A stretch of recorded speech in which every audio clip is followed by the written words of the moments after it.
This afternoon, I'd like you to meet Dr. Mary Hornyak.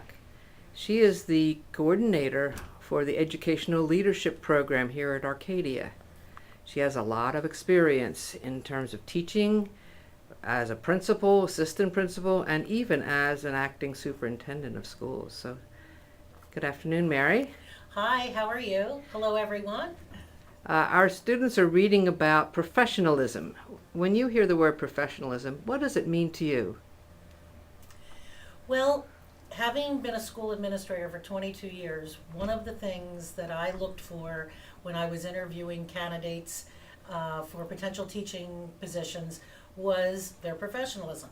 And professionalism really, to me, is all about behaviors of a student, and it's all about the attitudes of a student or a potential candidate in this case. And when I talk about behaviors, I'm really talking about how a person has done in their coursework. I mean, have they taken their coursework and their education and their degree work seriously? Are they interested in being lifelong learners and continuing developing their own background and interests and knowledge base in working with children and teaching? Also, someone who gets involved in leadership opportunities in the jobs that they currently hold. People that join professional associations and get involved with as in some type of leadership role with those professional associations. And finally, if you're really interested in teaching someday, professionalism to me looks like people working with kids in many different kinds of ways. And then added to that is the whole attitudinal piece, which is just as important.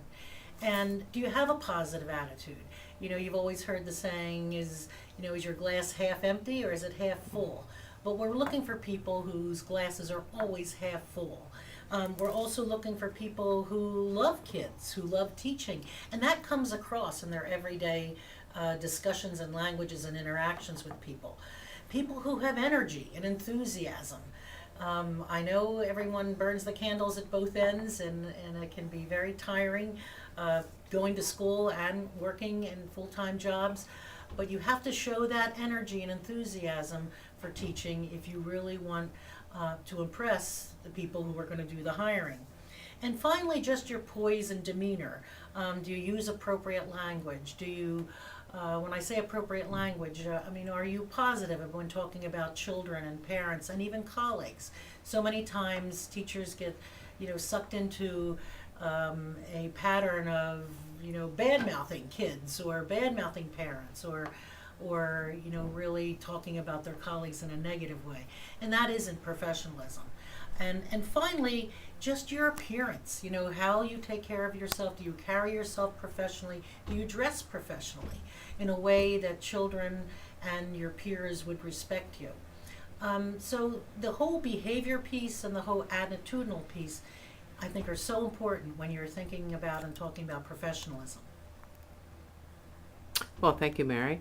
Now, could we be more specific? When you were hiring as a principal or in the district office, when you were hiring teachers, what do you actually look for when you're looking at applications or having an interview with them? Well, obviously the application is going to get you the interview. So how you put your application package together is very important. Of course, you may have a connection in the school district that gets you an interview. Today it is still about who you know.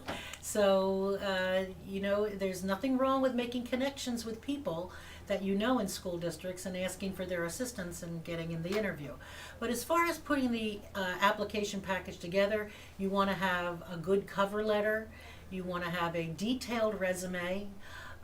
You want to have your clearances all up to date, as well as your copies of your transcripts ready to send, and also your certificates.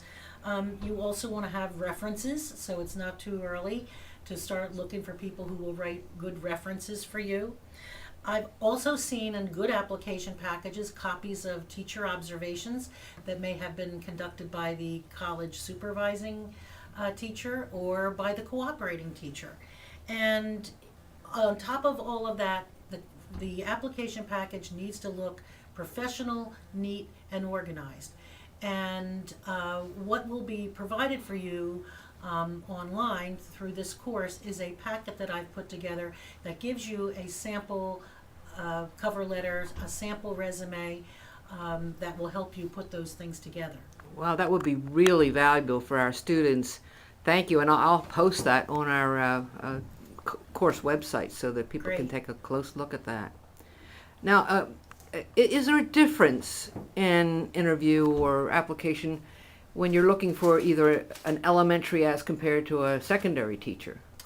Well, first of all, I think that all school administrators and ones that I've worked with, they're looking for candidates who have three distinct skill sets, and that would be interpersonal skills, organizational skills, and a really strong knowledge base. A knowledge base of pedagogy and a knowledge base of content.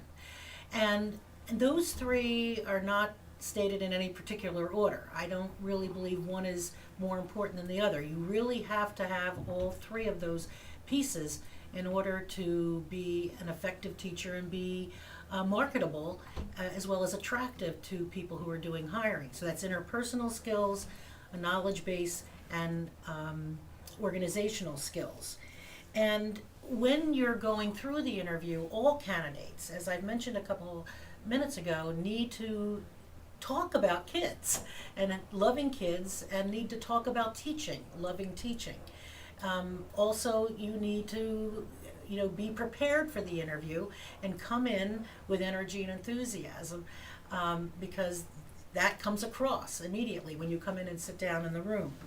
As far as the differences between elementary and secondary candidates, much is the same, the qualities and characteristics that school administrators are looking for.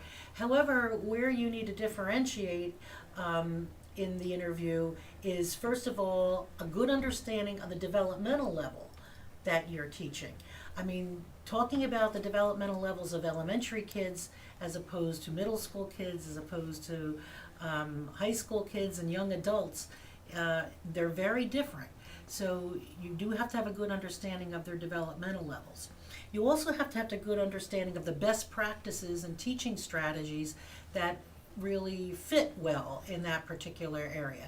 Games and things that you might play on an elementary level would not be appropriate on a high school level, and vice versa. So you have to understand what it is, what strategies really work with kids of that age. You also need to know how to manage behavior. The way you manage behavior in an elementary school is very different than the way you manage behavior in a middle school or in a high school. So understanding behavior management. And finally, you have to know what makes the kids tick. You have to know what interests them. What TV shows are they watching? What music are they listening to? Who are their heroes?